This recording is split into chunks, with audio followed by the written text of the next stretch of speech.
Welcome back to Key Talk Media. This your host, Key Talk. Check it out, man. Alright. I want to give a shout out to Notification Gang, Key Talk Gang, even though they're really the same thing, for rocking with me every single video. If you listen to my voice right now, go ahead and like the video, hit the notification bell so you get a notification every single time I drop a video. Anyways, so J Prince Sr. strikes back again.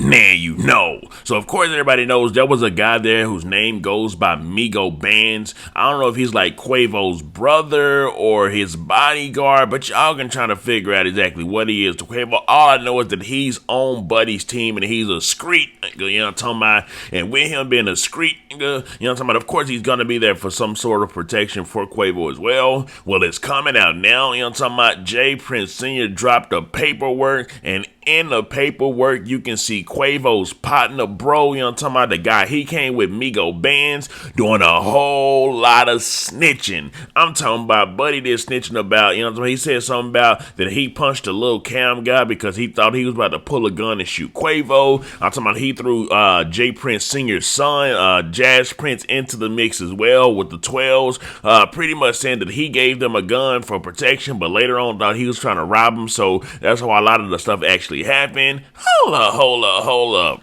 Now I know some of y'all is like, why come Trash Talking Charles' picture keep popping up? How is he even a part of any of this? Well, I put his picture in there because I do blindly remember Trash Talking Charles on his Instagram. He pretty much posted an Instagram story on there, and it was like a long one actually, and he was actually having a conversation with Migo Bands. So it's kind of like right after the TakeOff shooting, Migo Bands actually called Trash Talking Charles and had a conversation with him.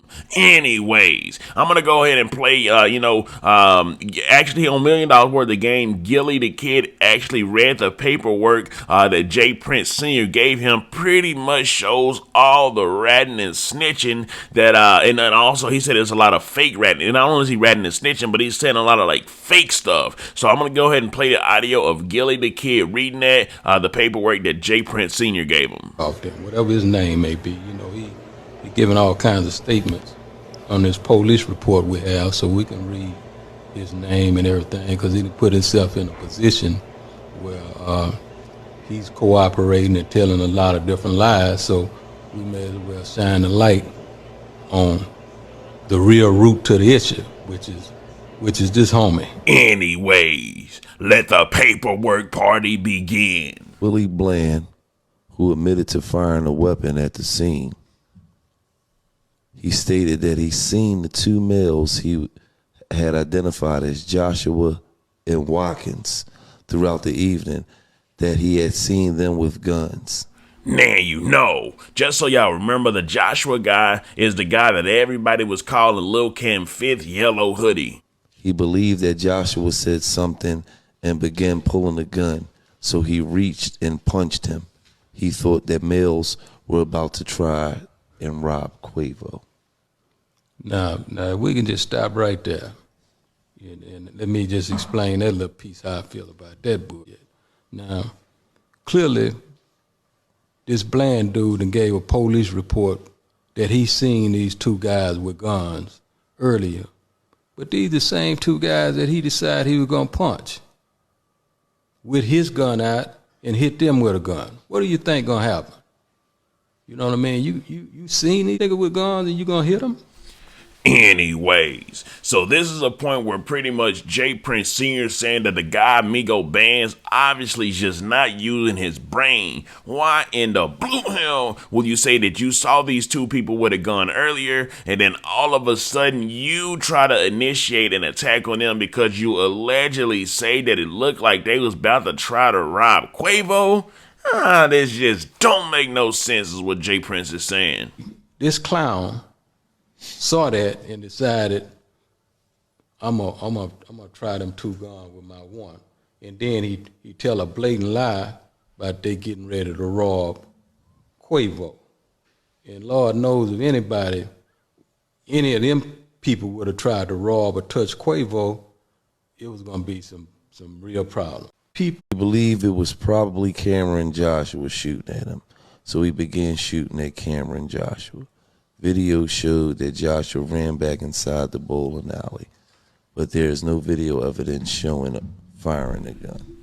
Anyways, now y'all might remember at a point in time it actually came out and they said something about Shakur Stevenson, the boxer, and also Jay Prince's son was not allowed to speak with a particular person. And, pretty much Jay Prince's son was like, well, Jay Prince Sr.'s son, Jazz Prince, was like, hold on, wait, why can't I speak to this person? I don't know if it was the Cam Yellow Hoodie guy, it was another guy that they were saying, no, you can't have any sort of contact with this guy at all. Now, I do believe that's been lifted since then, so they are able to actually have contact. Oh, it was the DJ Pat guy. Yeah, they came out and said that Jay Prince Senior's son couldn't have any sort of contact with the DJ Pat guy, who's actually arrested for the murdering, the killing, the shooting of TakeOff. Now, I do believe that they've lifted that, but Jay Prince Senior is now about to have Gilly read the paperwork onto why that even happened, because pretty much the Migo Band's guy, Quavo's partner, brought up Jay Prince Sr.'s son's name and got him in the mix.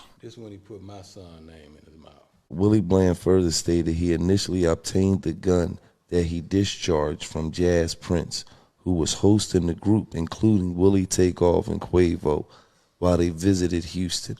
Willie stated that he had asked Jazz for a gun, and Jazz provided him with one that was in the truck.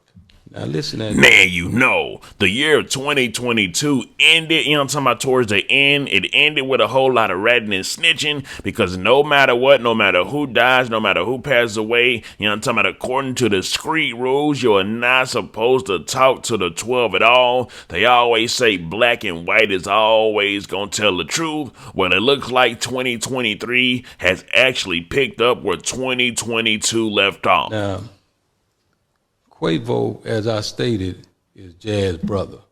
So, of course, Jazz don't mind making sure, the homie got some heat, because we understand that what goes on, right? But now you got this clown, and I don't know how it ended up in his hand, but it ended up in his hand. This clown is saying somebody want to rob him that gave him a gun. Why would you give a man a gun and try to rob him? You know what I mean? It just don't add up and make sense, man, is what I'm getting to. And I'm just trying to get people to realize how big a damn fool this dude here is. And now he ratting all over the place and ran back and, and bust shots and ran to the airport and ran his back immediately. You know what I mean? He didn't care nothing about the homie TakeOff. As soon as he done that, he went straight to the airport. Now, anyways, so Jay Prince Sr.'s dropping paperwork now. I'm talking about, obviously you got Migo Bands, who's a part of Quavo's crew. Name is all over the paperwork. Let me know something. Do y'all think Buddy is doing some snitching, some telling, or getting some straight, as trash talking Charles will say? Let me know something. Comment down below. Let me know what you think about this entire ordeal. I'm out.